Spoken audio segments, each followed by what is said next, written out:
ये इमरजेंसी जो घोषित हुई थी 50 साल पहले आज के दिन, हम उसको काला दिन के रूप में मना रहे हैं, संविधान हत्या के रूप में मना रहे हैं और जन जागरण कर रहे हैं कि इमरजेंसी किस प्रकार से भारत के संविधान की हत्या की गई।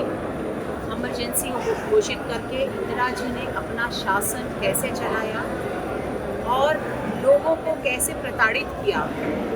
वो पार्टी जो आज एक लाल किताब लेकर उनके एक नेता जगह जगह घूमते हैं और कहते हैं संविधान बचाओ, उन्हीं के पूर्वजों ने संविधान की जिस प्रकार से धज्जियाँ उड़ाई, तो मुझे लगता है आज की जनरेशन को पता होना चाहिए और आज ही की नहीं आने वाली सभी पीढ़ियों को पता होना चाहिए कि भारत एक ब्रिटिशर्स के उससे निकला था, आज़ादी मिली थी और दूसरी आज़ादी हमें इमरजेंसी से मिली थी। उस इमरजेंसी हटाने के बाद वो सभी राइट्स जो हमें आज़ादी से पहले नहीं थे, वो सभी इमरजेंसी के दौरान भी नहीं थे। जब एक कोर्ट कहता है कि आपको जीने का अधिकार भी छीना जा सकता है, तो आप सोच सकते हैं बोलने का अधिकार। आज फ्री स्पीच की जो बात करते हैं, फ्री प्रेस की जो बात करते हैं, वो अपनी उनकी पार्टी ने क्या किया। एक सिंपल गानों को भी जब रोक दिया गया रेडियो से, तो आप सोच सकते हैं कि किस प्रकार की सरकार रही होगी, कैसे लोगों ने सहा होगा। आप उनको रातों रात उनके घर उजाड़ दो, आप उनकी नसबंदी कर दो, आने वाली पीढ़ियाँ ही रोक दो किसी परिवार की, तो उससे ज़्यादा मुझे नहीं लगता कि कोई पनिशमेंट हो सकती है। जो कांग्रेस ने और इंदिरा जी ने वो समय जब राष्ट्रपति भी ये कह सकता था कि Indira is India, India is Indira, तो आप सोच सकते हैं ना तो वहाँ पे उस समय सुप्रीम कोर्ट था कुछ, ना वहाँ पर प्रेस थी।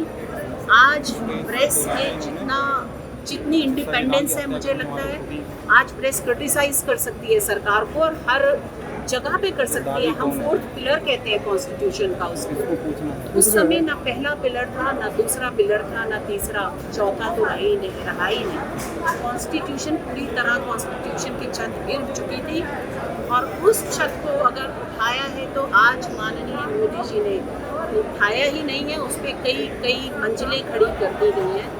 और आज हमारा भारत जब पूरे वर्ल्ड में, पूरा दुनिया जूझ रहा है, इकोनॉमी में हमारी सबसे तेज़ इकोनॉमी चलने वाली है, वो इसलिए कि आज हम संविधान पर चलकर भारत को आगे लेकर जा रहे हैं। रेखा जी, संविधान की हत्या करने वाले ही हमने देखा कि लोकसभा चुनाव में संविधान लेकर के घूम रहे थे और कह रहे थे कि संविधान बदल देंगे, जो पार्टी आ गई बीजेपी तो संविधान को बदल दिया जाएगा। क्या मानते हैं कि ये करने का बात? देखिए, लोगों को बरगलाने की एक कोशिश थी जो नहीं हुई।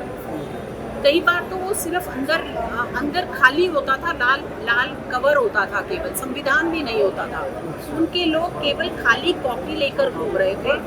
उन्होंने मजाक उड़ाया संविधान का अपने फायदे के लिए। उन्होंने वो जो झूठ पहले बोले थे वैसे ही इस समय भी बोले, लेकिन जनता सब जानती है और ये दुनिया ही सब जानती है। वो एक गाना भी आया था और लोगों को मालूम है कि झूठ क्या है और सच क्या है। मोदी जी के शासन को 10 साल उन्होंने देख लिया था और इसीलिए उन्होंने चुना कि वो आगे आने वाले 5 साल भी मोदी जी 5 ही साल नहीं, आप देखेंगे कि आगे आने वाले और 10-15 साल हमारी ही सरकार रहेगी, क्योंकि कांग्रेस खत्म हो चुकी है। एक व्यक्ति से पार्टी नहीं होती है। कांग्रेस संगठन मजबूत करने की बात कर रही है, आप किस तरीके से देख रहे हैं? कांग्रेस संगठन मजबूत करने की बात कर रही है 1 महीने में, क्या लगता है जो जहाँ भी उनके पर्यवेक्षक जा रहे हैं वहाँ पर हंगामा देखने को उन्हें मिल रहा है? क्योंकि एक ही व्यक्ति संगठन नहीं होता। राहुल गांधी संगठन नहीं हो सकता। उनके जितने भी व्यक्ति जो सोच सकते थे, जिनमें सोचने की क्षमता थी, जिनमें दिमाग था, वो धीरे धीरे पार्टी छोड़ते जा रहे हैं और कुछ जो लोग हैं बाकी बचे वो भी छोड़ जाएंगे। केवल राहुल जी और उनकी माताश्री और बहन रहेंगी, मुझे लगता है।